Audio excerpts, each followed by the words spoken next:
Pai do Senhor, meus queridos irmãos, sejam bem-vindos a mais esse módulo de estudo aqui do nosso seminário Paulo Leivas Macalão. Dessa feita estaremos estudando matéria de evangelismo. É um prazer muito grande estar aqui, mais essa aula com vocês, e mais uma vez colocamos à disposição qualquer dúvida que você tiver, qualquer necessidade, nos procure ali no nosso grupo. Estou aberto, tá bom? A poder ajudar no que for possível, tá certo? Queremos também parabenizar a vinda da nossa irmã Rose, que também passa a integrar a nossa sala de estudos, né, do nosso seminário. Seja bem-vinda, irmã Rose, e a todos vocês, né, que Deus venha nos abençoar e possamos tirar proveito dessa matéria tão importante que é a razão da igreja, que é o trabalho de evangelismo. Evangelismo. O que é evangelismo?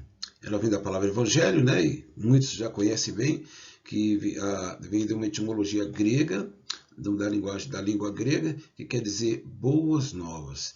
Então, o ato do evangelismo é o ato de comunicar a mensagem de Cristo a todos os homens, as boas novas de perdão, salvação e redenção para todo aquele que crê.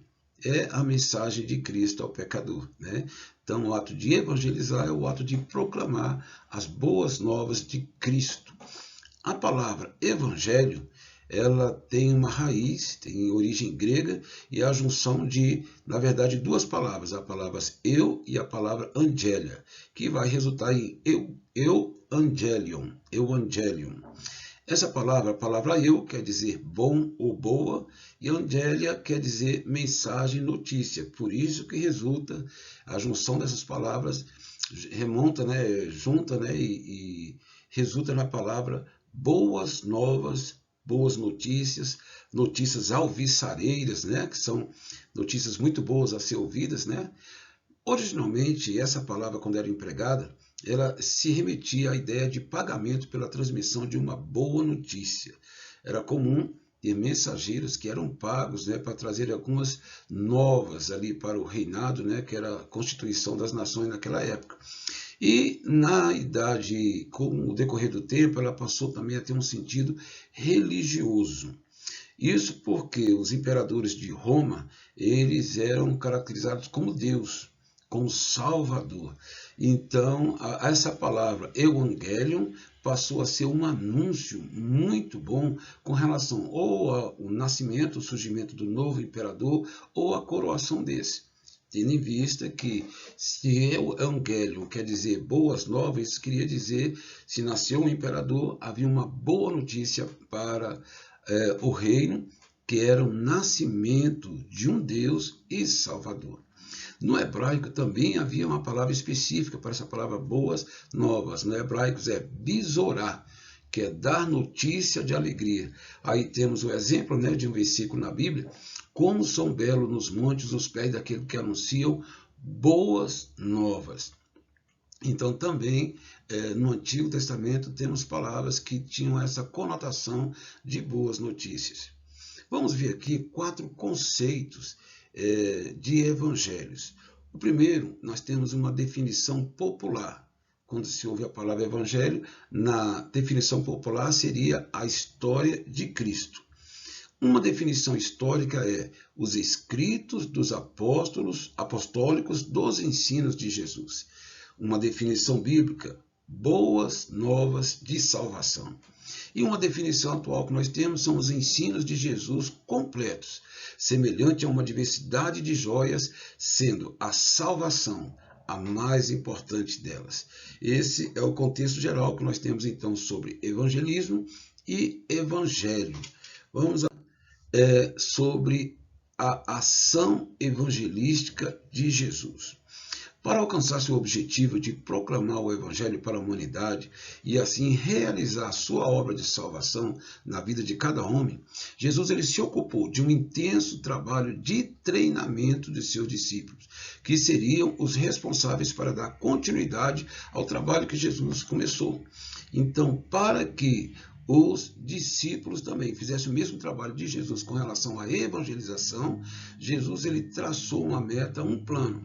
Vamos chamar esse plano mestre de evangelismo de Jesus, que está aqui em 8 passos, organizado e composto de 8 passos. Esse plano é seleção, associação, consagração, transmissão, demonstração, delegação, supervisão e reprodução. A seleção é o primeiro item, né? É aquele tópico em que Jesus escolhe as pessoas que ele vai querer do seu lado. Jesus selecionou as pessoas que ele gostaria que estivesse ao seu lado para receber então o seu discipulado. A associação após a escolha, Jesus agora se associa com eles. E nesse fase, tanto na associação como a consagração. Se a associação é Jesus se aproximar e convidar, foi o caso que Jesus fez a Pedro, né?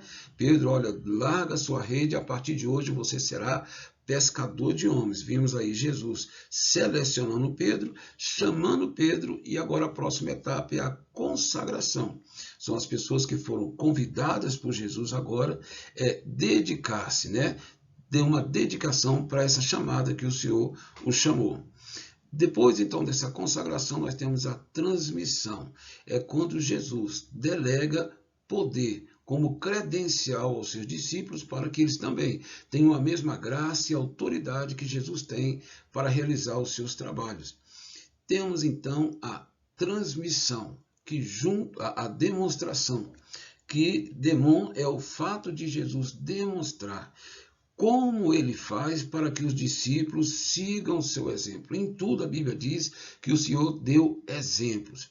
Exemplo de amor, exemplo de tolerância, exemplo de autoridade, exemplo, né, às vezes até de dureza em algumas situações. Em cada situação o Senhor foi dando exemplo de como se portar, que atitude tomar diante de determinada circunstância. Temos a delegação, que junto com a transmissão tem quase o mesmo sentido. Na delegação, Jesus dá autoridade e distribui o trabalho entre eles. Vamos lembrar naquele episódio que Jesus chamou 70, né, e mandou que fosse de 2 em 2, e ali o Senhor ordenou que se pregasse o reino de Deus, curasse os enfermos, limpasse os leprosos e expulsasse demônios. Então, eles conseguiram fazer isso graças à delegação de autoridade que Jesus os deu.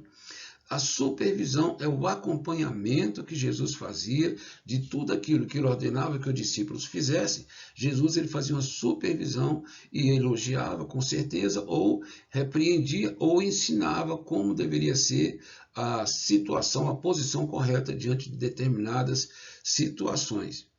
E, por fim, depois de todo esse calendário, esse cronograma, nós temos a reprodução. Esperou que se multiplicasse. Na verdade, depois da morte de Jesus, só restava a ele agora confiar que os discípulos que ficassem aqui na terra dessem continuidade ao seu trabalho. E para a glória de Deus, temos que elogiar aqueles homens de Deus que, em pouco tempo, praticamente o mundo todo da sua época foi evangelizado. Isso deixa claro, então, que Jesus cumpriu muito bem o seu papel de discipulador. Esse plano mestre de Jesus é válido atualmente. Os princípios estabelecidos por Cristo, eles não podem ser mudados. Eles podem ter, aqui e ali, ter algum ajuste, né, com relação ao trabalho, mas se nós aplicarmos da maneira que Jesus aplicou, ele não precisa de nenhum ajuste, não precisa ser mudado, ele é perfeito para os nossos dias também. Vemos agora algumas ideias errôneas acerca da evangelização. Isso porque foi percebido que durante esses 100 últimos anos, a mensagem do Evangelho sofreu modificações.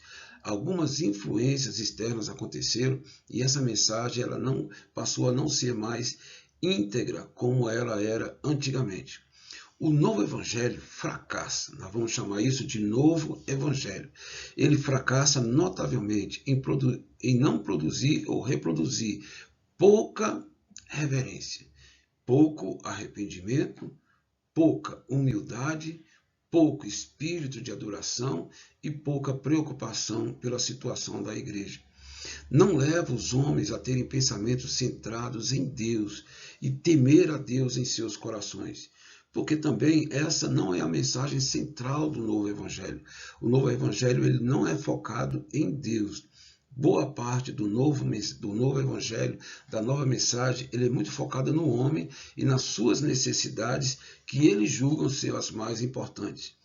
Uma das maneiras de declararmos a diferença entre o novo e o antigo evangelho é afirmar que o novo preocupa-se por demais em ajudar o homem, criando nele paz, consolo, felicidade, sucesso, saúde, prosperidade e satisfação, e muito pouco em glorificar a Deus. Ou seja, há uma supervalorização das necessidades dos homens e pouca valorização do que diz respeito à adoração, ao serviço, ao temor e ao amor a Deus. Temos outra distorção também com relação à evangelização. Nós temos o evangelho social. Esse tipo de evangelho, ele ensina que os problemas políticos, econômicos e sociais têm maior prioridade e deve ter maior prioridade de ação da igreja, deixando os interesses espirituais em segundo plano. É um evangelho voltado muito, como nós já dizemos aqui, para o interesse humano e necessidades materiais. Fome, dinheiro, conforto, bem-estar. Ele é muito voltado para essas áreas aí. Por isso, o evangelho social se torna uma degradação do verdadeiro evangelho.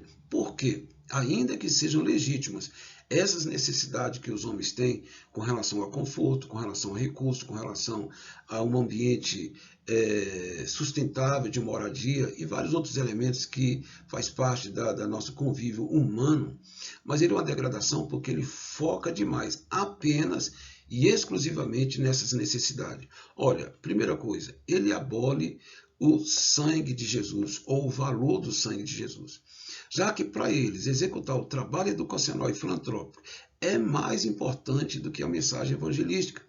Ou seja, dar leite, dar o pão, dar uma casa própria é como se fosse a razão central desse evangelho. E nós sabemos que nem só de pão viverá o homem. O seu apelo é por um mundo socialmente melhor e não por um mundo redimido pelo sacrifício de Jesus. Ou seja, nesse evangelho, o sacrifício de Cristo para redimir o homem para a vida eterna, ele não tem tanto valor quanto atender às suas necessidades básicas. Outra coisa, o evangelho social contradiz o arrependimento. Ele ensina que o homem é produto do meio. Se transformarmos o ambiente pela ação social, o evangelho mudará o homem. Ele contradiz a doutrina do pecado, que é a martiologia sobre a natureza má do homem, e necessidade do arrependimento. Ou seja, ele contradiz o arrependimento em dois aspectos muito importantes. Para o evangelho social, o homem é o que é. Práticas errôneas, maus hábitos, rouba, mata, é corrupto por falta de um ambiente apropriado. Se criássemos um ambiente apropriado, dessemos casa própria para todos, emprego para todos, saúde, todos tivessem um ambiente propício, com certeza o homem mudaria. Sabemos que historicamente isso não é verdade. Biblicamente isso também não é verdade. O homem é mau por natureza. Mesmo que o homem tivesse todas as suas necessidades atendidas, mas a Bíblia fala sobre as obras da carne, que é a obra do homem caído. A inveja, a lascívia, tantas outras coisas más que nós temos no nosso coração, que faz com que o homem, independente do poder que ele tenha, a situação que ele tenha, ele quer mais. O egoísmo é maior do que qualquer virtude. Então, segundo o evangelho social, o homem é fruto do ambiente. Se mudarmos o ambiente, o homem muda. E sabemos que isso, historicamente, isso não é verdade. Temos nações aí que são nações do primeiro mundo, que atende e tem condições de atender a vários elementos das necessidades básicas, e lá estão os homens com as suas depressões, com as suas maldades, com os seus egoísmos, com os seus orgulhos. É apenas terrenal. É o terceiro elemento que consiste na degradação do evangelho social. Esse evangelho ensina que o reino de Deus será estabelecido entre os homens, se aplicarmos alguns princípios sociais da igreja.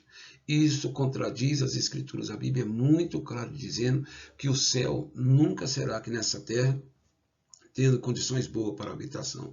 A Bíblia diz que o mundo passa e as suas concupiscências. A Bíblia deixa clara que os céus e a terra que agora existem serão destruídos. Então, não é o evangelho social que trará o reino de Deus aqui na terra. Os que fazem a vontade de Deus, sim, esses permanecerão para sempre. Mas apenas o bem-estar promovido pelo evangelho social não traz salvação a nenhum homem, pecador por natureza. Temos outra ideia aí de distorção do evangelismo, da obra de evangelização, que é o ecumenismo. O ecumenismo ele tem como objetivo a implantação de uma nova ordem religiosa e social, através da união de todos os credos religiosos, e isso aí sendo comandado pela Igreja Católica. Mais uma distorção muito grande, né? Primeiro, que é implantar uma nova ordem religiosa e social. Não é aceitável na Bíblia nenhum princípio em que somente pessoas reunidas no âmbito da religião vai tornar o mundo aceitável para Deus. Quando Deus olha para a terra, a Bíblia diz que Deus, olhando do céu para a terra, não viu um justo sequer. Todos pecaram, todos precisam de arrependimento.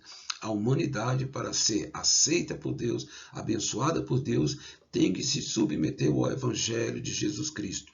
E o ecumenismo, ele prega que não é necessário pregar o Evangelho, que nós vamos conviver com o próximo sem pregar o Evangelho, sem deixar claro que aquele caminho conduz à perdição. Esse é o perigo do ecumenismo. Crentes que se silenciam e não proclamam para os perdidos a mensagem do Evangelho. Outro elemento muito errôneo também é o proselitismo, que ele procura atuar na persuasão de pessoas que já são crentes, ou seja, crentes pregando o evangelho para crentes, procurando tirar um determinado número de pessoas das suas igrejas para encher a outra igreja, usando o artifício de colocar os defeitos de uma igreja e as qualidades da outra.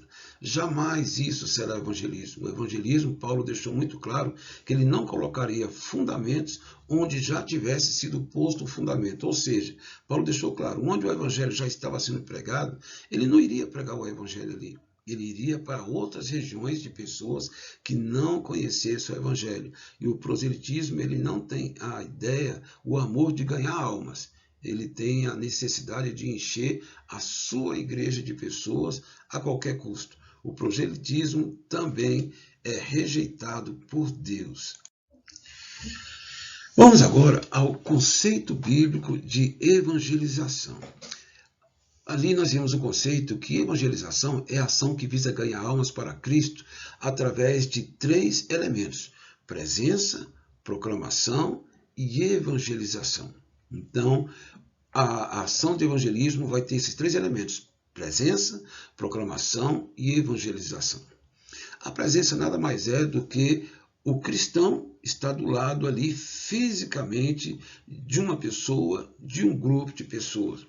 É claro que hoje nós não podemos deixar de abrir mão e glorificar a Deus pelas mídias, né? Nessa época de confinamento, nós sabemos que o que tem permitido nós nos alimentarmos e a continuidade da nossa comunhão com a palavra de Deus são os cultos online, né? As lives, né, evangélicas, que tem sido uma grande bênção.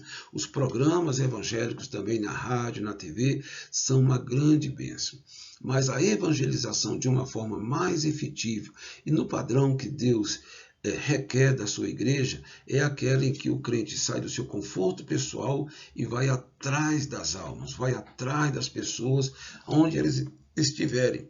Por isso, a presença, né, a evangelização através da presença é a presença pessoal e a ação evangelizadora, porque não adianta também eu estar ao lado de uma pessoa e não falar de Jesus. Muitos falam, não, mas eu vou ganhar pessoas através do meu testemunho. Não, testemunho é uma bênção, mas aquela pessoa, ela precisa ouvir a mensagem de Deus para que o Espírito Santo possa convencê-la. Ela apenas me observar, nisso eu não vou estar sendo eficaz em promover a pregação do Evangelho. Não basta, então, ser apenas presente. E não pode ser substituído simplesmente por meio de comunicação. A ação de evangelização, né, como nós já falamos, elogiamos as mídias, elogiamos os meios de comunicações que têm sido bom, uma bênção, mas é imprescindível o crente.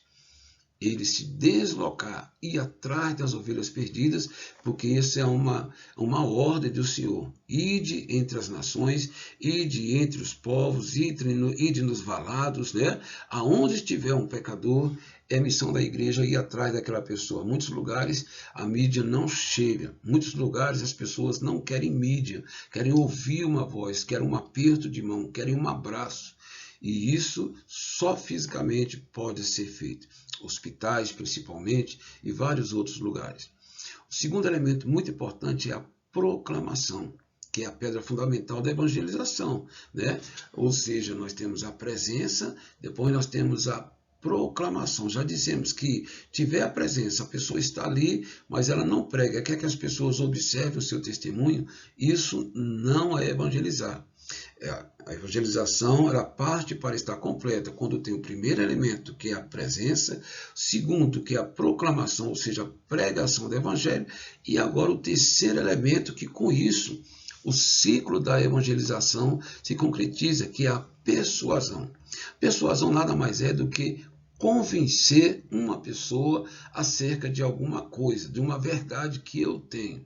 E o foco do evangelho é muito importante, persuadir os homens a crer em Cristo como Senhor e Salvador da sua vida, persuadir os homens que eles precisam de arrependimento, persuadir os homens que não há outro caminho pelo qual eles possam ser salvos, a não ser por Jesus Cristo e através da crença no seu Evangelho.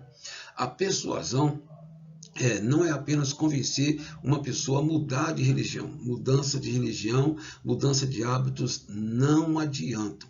As pessoas precisam conhecer a Cristo, por meio de Cristo receber o novo nascimento.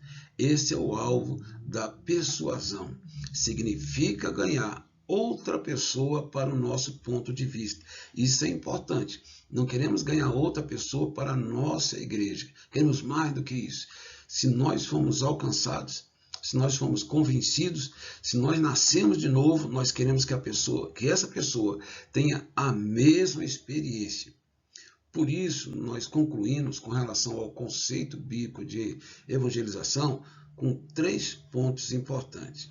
Primeiro, a evangelização não está completa com a pregação do evangelho, mas quando se faz discípulos, através da presença pessoal, da proclamação e da persuasão. Estão vendo aí? Então, além de ter a presença, além de ter a proclamação, além de ter a persuasão, o objetivo maior que deve mover o nosso coração, ter discípulo, é fazer com que aquela pessoa orar, buscar a Deus, para que aquela pessoa seja convencida e queira andar nas pisadas do Mestre através do discipulado.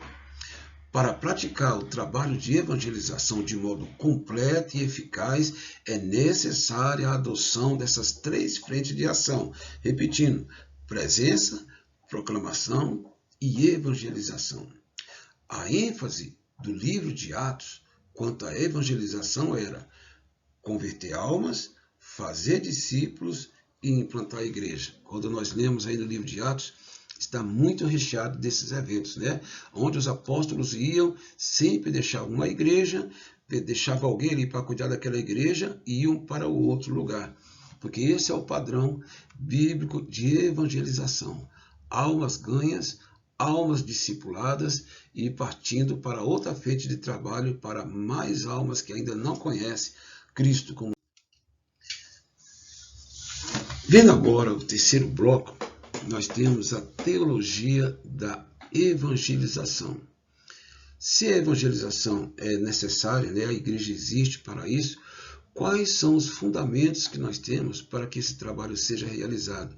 Qual é a motivação que eu devo ter para praticar essa ordem da evangelização? Primeiro, nós temos que ver a doutrina bíblica, né? O que a Bíblia diz sobre alguma exposição muito grande sobre o que deve me motivar a obra evangelizadora. Primeiro, a evangelização deve estar baseada na natureza de Deus, e quando se fala na natureza de Deus, Deus é impelido pelo seu amor. Então, uma das coisas e a base do evangelismo é o amor. Assim, o amor de Deus nos constrange. E esse constrangimento que nós fomos alcançados um dia, nos constrange também a amar e olhar as pessoas não como pecadores, não como aceitáveis ou não, como reprovados ou não. Não cabe à igreja julgar quem deve ser salvo e quem não deve ser salvo. A igreja, ela deve ver os homens como Deus vê, ovelhas perdidas. E quando a ovelha está perdida, quando uma pessoa está desgarrada do Evangelho, do Senhor, da verdade de Deus, comete muitos erros, comete muitas barbaridades. Por isso que, em vez de julgarmos quem merece ser salvo, darmos oportunidade para aquela pessoa conhecer o Evangelho. Muitos conheceram. Muitas pessoas passaram da barreira do julgamento e preferiram passar e ir atrás daquelas pessoas, mesmo que a sociedade estava rejeitando, tiveram bons resultados, porque a motivação maior foi o amor de Deus que constrange. Cristo, por amor, se tornou homem. Cristo estava no céu, sendo glorificado por Deus, cercado de anjos, abriu mão de tudo aquilo, mesmo sabendo que ia ser cuspido, rejeitado, chicoteado, mas ele sabia que aquela obra não seria vã. Homens perversos, homens de coração duro, um dia poderiam ser convencidos pelo Espírito Santo e se tornarem filhos de Deus. Tudo isso, então, a motivação é o amor. A base da evangelização faz dela uma tarefa espiritual. Quem não ama não tem condição de fazer a obra de Deus. Quem não é impelido, constrangido por Cristo, pelo impulso do amor de Deus, ele não consegue. Ele pode até abrir igrejas, querer ganhar dinheiro com isso, mas isso não é obra de evangelização. A verdadeira obra de evangelização é um trabalho espiritual. Vai envolver tempo, vai envolver renúncia, vai envolver amor, vai envolver intercessão, vai envolver perseverança. Só quem é espiritual consegue reunir essas qualidades. O objetivo da evangelização é estender o reino de Deus, levando pessoas à obediência da palavra de Deus, refinar e promover o reavivamento. Então, a evangelização, ela traz tudo isso para a igreja, né? É querer ampliar. Onde a gente vê destruição, a gente vê assolação, onde a gente vê o inimigo agindo em determinada sociedade, em determinada família, em determinada comunidade. O inimigo agindo através da destruição, da assolação, do vício, da prostituição, da desunião. Ali está o reino do inimigo. Pregar o evangelho, evangelizar, é levar o reino de Deus aonde o inimigo está imperando. É ali que está o valente, ele tem que ser amarrado pelo poder da pregação do evangelho, e naquele lugar onde imperava, onde reinava tanta obras ruins, vai operar as virtudes do reino de Deus. A motivação para realizar o evangelismo, isso é muito importante. O que me leva a evangelizar? Já vimos lá atrás que o amor deve ser a nossa motivação maior. Assim como Deus ama, nós devemos amar e não julgar as pessoas pelo que elas estão fazendo. A motivação para realizar o evangelismo é o amor de Cristo a Cristo e ao próximo. Claro, irmão, a maior razão vai ser essa. Quem não ama a Deus não vai conseguir amar o próximo e vice-versa também. Então, por amor a Cristo, porque Cristo ama as ovelhas, o servo de Deus também vai amar as ovelhas que Jesus ama e vai atrás dela. A condição do homem pecaminoso é uma das coisas que deve motivar o evangelismo.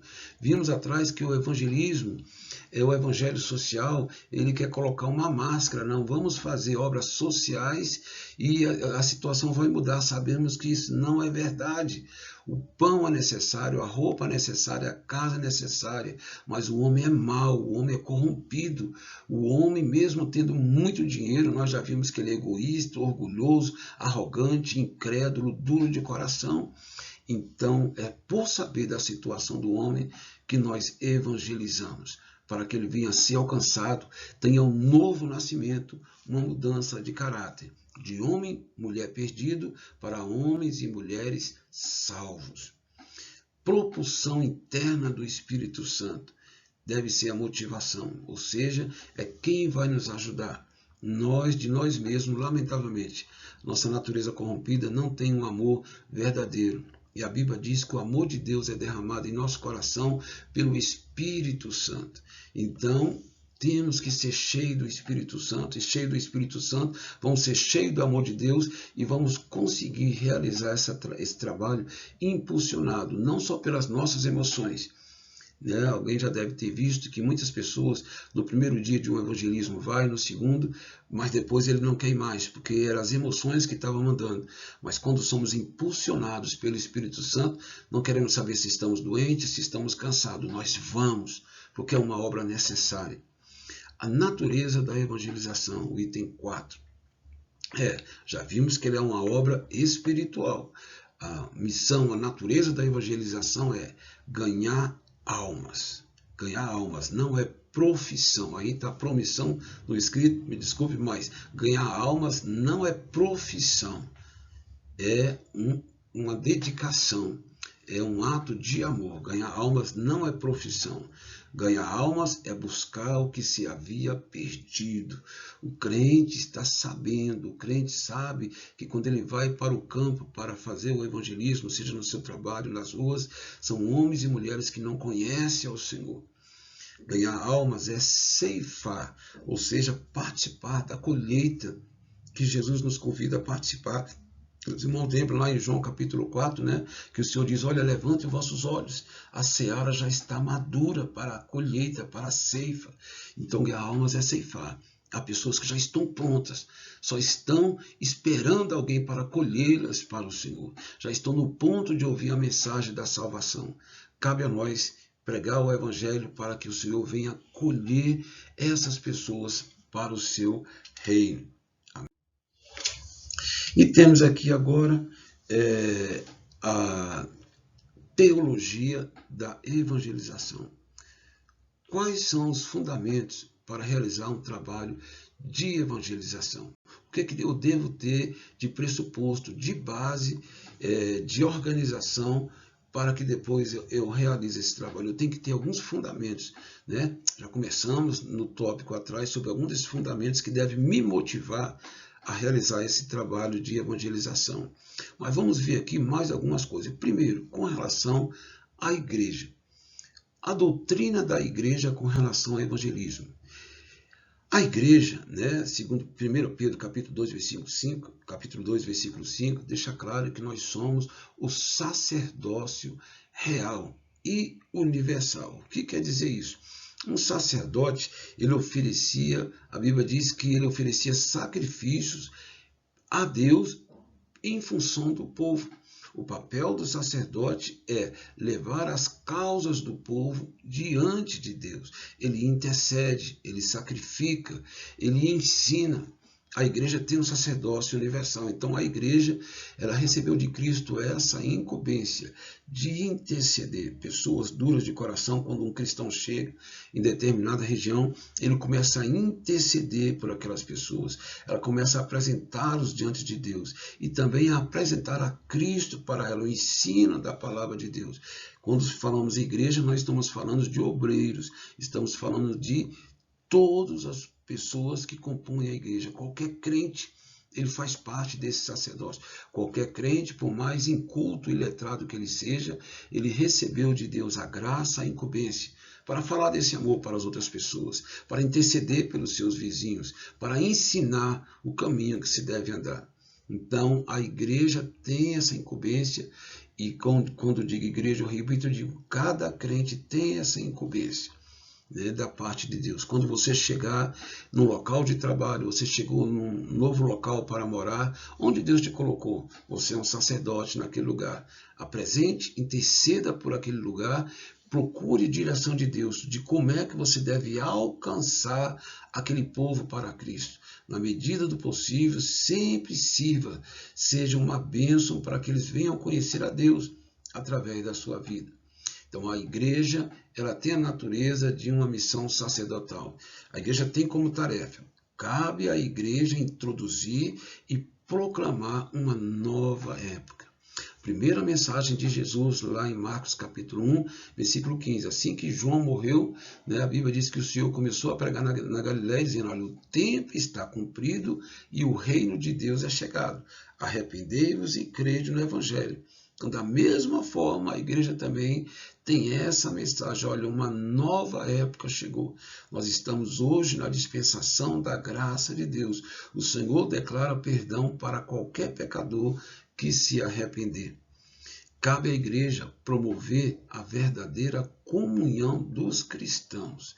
Ou seja, pessoas se reúnem num contexto de uma igreja, pessoas que vieram de várias origens, classe média, classe alta, classe pobre, não interessa, cada um tem a sua história passada. Quando essas pessoas se reúnem debaixo da mensagem do Evangelho, debaixo da doutrina de Cristo, o que deve permear o relacionamento desses irmãos é o amor. O amor de Deus derramado em cada coração. E essa igreja reunia essas pessoas. Antes tinha barreiras, né, sociais, ou barreiras raciais também.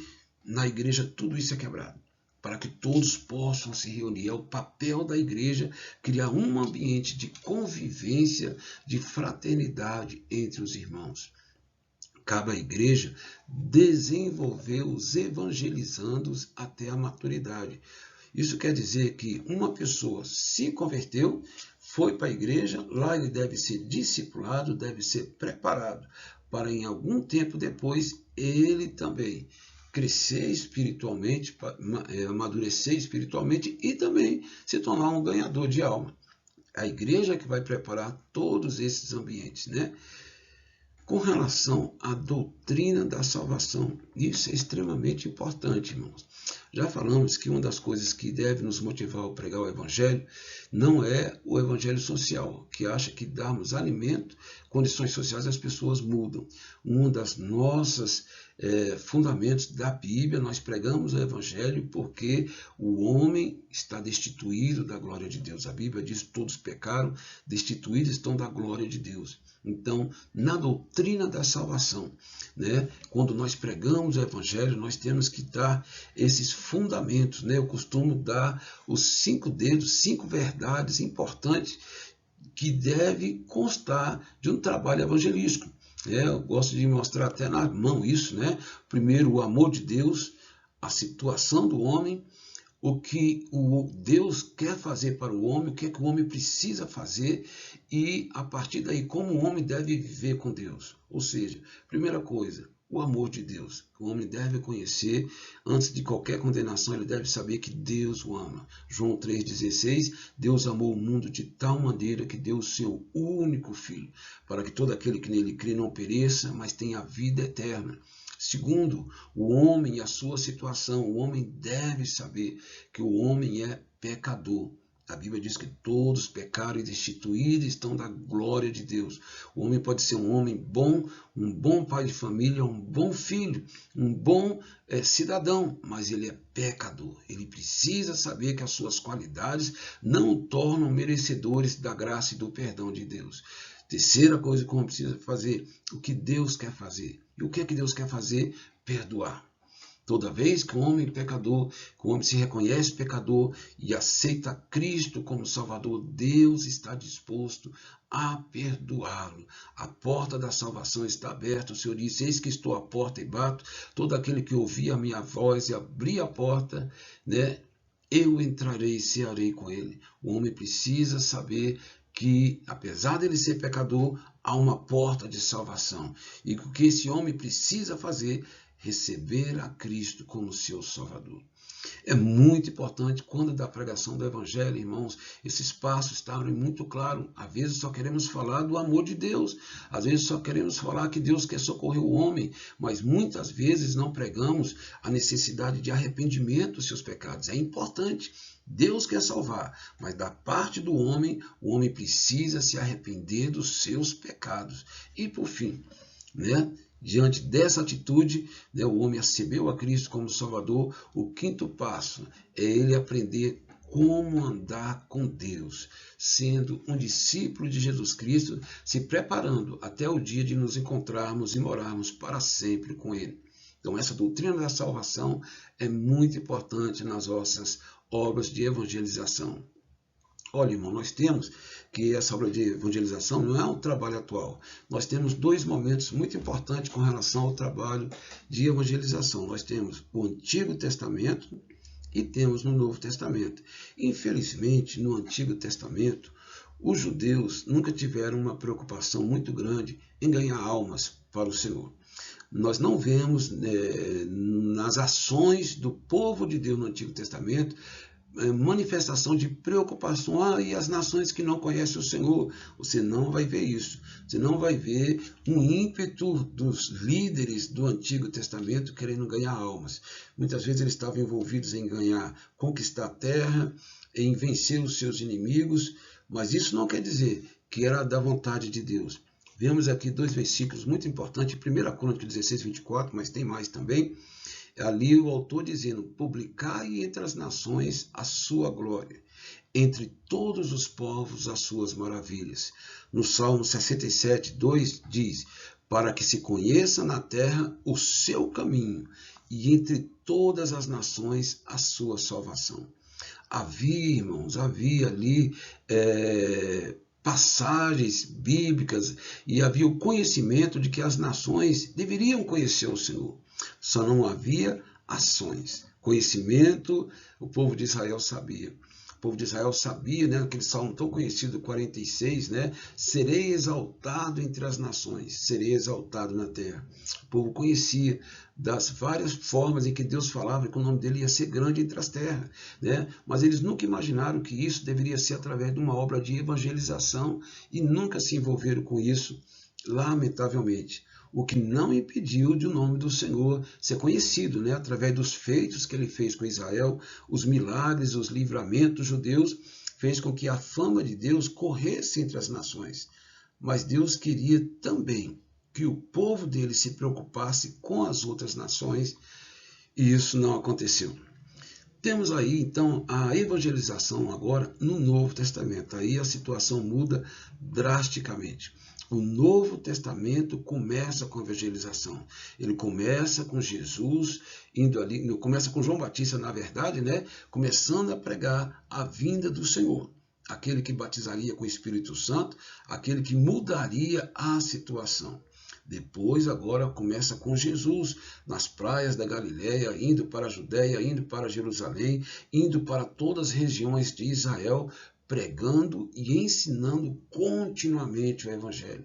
No Novo Testamento a situação é totalmente contrária, porque no Novo Testamento há o centro de tudo: pregar o Evangelho, ensinar o caminho do Senhor, ensinar como se deve servir a Deus. Então, o Novo Testamento é totalmente oposto do Antigo, porque o que domina é a ação contínua de Jesus Cristo. Quando Jesus agora parte, né, ele já tinha ensinado os seus discípulos a ter esse mesmo ritmo de evangelização. Quando Jesus parte, Jesus morre, ele ordena que se continue a pregação do Evangelho, os discípulos continuam pregando o Evangelho. A igreja do livro de Atos é uma igreja mobilizada na pregação do Evangelho. Então, no Novo Testamento é uma coisa dinâmica, é uma coisa presente na igreja, por meio do exemplo de Jesus, por meio dos exemplos dos apóstolos e por meio da ação da igreja, todos envolvidos na obra de evangelização. Bem, meus irmãos, terminamos aqui então nosso primeiro bloco desse curso, né, da aula sobre evangelismo. Espero muito que Deus fale com você, te deixe o coração inflamado para fazer a obra que o Senhor te comissionou.